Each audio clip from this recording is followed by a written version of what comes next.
Ya. Assalamualaikum warahmatullahi wabarakatuh. Waalaikumsalam warahmatullahi wabarakatuh. Innal hamdalillah nahmaduhu wa nasta'inuhu wa nastaghfiruh wa na'udzu billahi min shururi anfusina was sayyiati a'malina. May yahdihillahu fala mudilla lahu wa may yudlil fala hadiya lahu. Wa asyhadu an la ilaha illallah wahdahu la syarika lahu wa asyhadu anna Muhammadan 'abduhu wa rasuluh. Safiyuhu wa khaliluh, habibuhu wa mujtaba'ah, adda ar-risalah wa nasaha al-ummah wa kashafa Allahu bihi al-ummah wa tarakana 'ala mihajjatil bayda lailuha kanahariha la yazidu 'anha illa halik wa iyad billah subhanahu. Ikhwani fi din azanallahu wa iyyakum. Alhamdulillah alladzi bi ni'matihi tatimmu shalihat.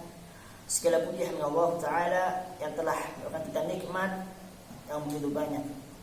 Dan salah satu nikmat yang Allah Azza wa Jalla berikan kepada kita, yaitu kita dapat berkumpul di tempat ini, di mana kita dapat menghafalkan Al-Quran di tempat ini, dan di mana banyak orang-orang di sana yang mendapatkan nikmat ini. Akan tetapi ketika seorang itu menghafalkan Al-Quran, niscaya Allah Azza wa Jalla akan menjadikan orang itu sebaik-baik orang. Sebagaimana Rasulullah sallallahu alaihi wasallam bersabda, "Khairukum man ta'allama al-Qur'ana wa 'allamah." Sebaik-baik di antara kalian adalah orang yang belajar Al-Qur'an dan mengajarkannya. Allahumma shalli wa sallim ala Muhammad wa ala ali Muhammad. Salawat dan salam semoga tercurahkan kepada hamba kasih-Mu Nabi Muhammad sallallahu alaihi wasallam. Ahibati fillah, segala sesuatu akan menjadi mulia dengan Al-Quran. Ketika seorang itu dekat dengan Al-Quran, mempelajari Al-Quran, membaca Al-Quran, niscaya apa? Akan menjadi sebaik-baik orang. Sebagaimana yang Rasulullah SAW sabdakan, khairukum ma ta'allama Al-Qur'ana wa 'allamah. Kemudian malaikat Jibril alaihi salam menjadi mulia dengan Al-Quran, karena Nabi Jibril alaihi salam menjadi perantara diturunkan Al-Quran kepada Muhammad sallallahu alaihi wasallam. Yang dimana Allah Azza wa Jalla berfirman, "Nazzala bihi ruhul amin ala qalbihi litunzira lil alamin." Kemudian Nabi Muhammad sallallahu alaihi wasallam menjadi sebaik-baik nabi di antara nabi-nabi yang lainnya, dikarenakan Nabi Muhammad sallallahu alaihi wasallam menerima wahyu Al-Quran. Karena Nabi Muhammad SAW dapat mujizat Al-Quran dari Allah Ta'ala, yang dimana Allah Ta'ala berfirman, "Tabarakalladzi nazzala al-furqana ala 'abdihi liyakuna lil 'alamina nadhira." Kemudian bulan Ramadan, bulan suci Ramadan ini menjadi sebaik-baik bulan di antara bulan-bulan lainnya, dikarenakan bulan ini diturunkannya Al-Quran. Allah Ta'ala berfirman, "Syahrul Ramadan alladzi unzila fihi al-Qur'an hudan lin-nasi wa bayyinatin minal huda wal furqan." Ahibati fillah, perlu kita ketahui bahwasanya tatkala hari kiamat kelak datang, semua manusia akan lari dari saudara-saudaranya. Ibu lari dari ayahnya, ayah lari dari anaknya, semuanya.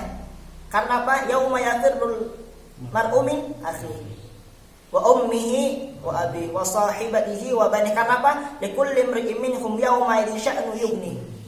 Mereka semua sibuk memikirkan urusan mereka pribadinya masing-masing. Akan tetapi Al-Quran, tatkala kita dekat dengan Al-Quran, membaca Al-Quran, mengamalkan Al-Quran, niscaya Al-Quran ini akan membantu kita pada hari yang menolong kita.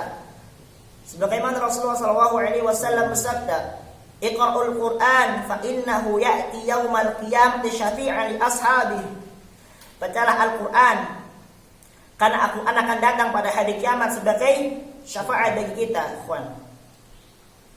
Bahkan kelak derajat seseorang di surga akan ditentukan di mana baca kita Al-Quran.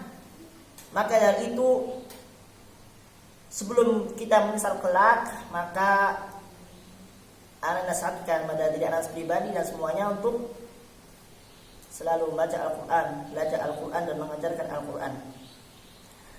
Ahibati fillah, sedikit dari ana untuk motivasi kalian, yaitu langkah-langkah untuk menghafalkan Al-Quran.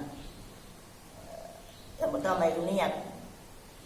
Dan di mana niat ini yang begitu penting, karena pokok dari segala amalan. Amalan dan ada niat akan menjadi percuma. Innamal a'malu binniyat.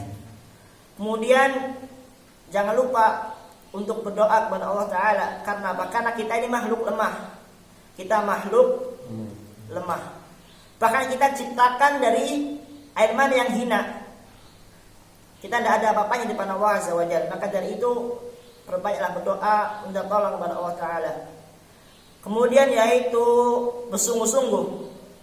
Bersungguh-sungguh dalam belajar Al-Quran. Bersungguh-sungguh dalam membaca Al-Quran. Bersungguh-sungguh dalam mengamalkan Al-Quran. Sebagaimana para salafus salih dahulu, mereka bersungguh-sungguh, mereka mengamalkan Al-Quran dengan keseriusan. Sebagaimana perkataan tadi Ibnu Sufyan Ats-Tsauri, la yustataul ilmu bi rahatil jism. Ilmu itu tidak akan didapatkan dengan jasad yang bersantai-santai. Kemudian meninggalkan maksiat. Selayaknya kita sebagai penuntut ilmu, sebagai penghafal Al-Quran, seharusnya kita mampu atau berusaha meninggalkan maksiat.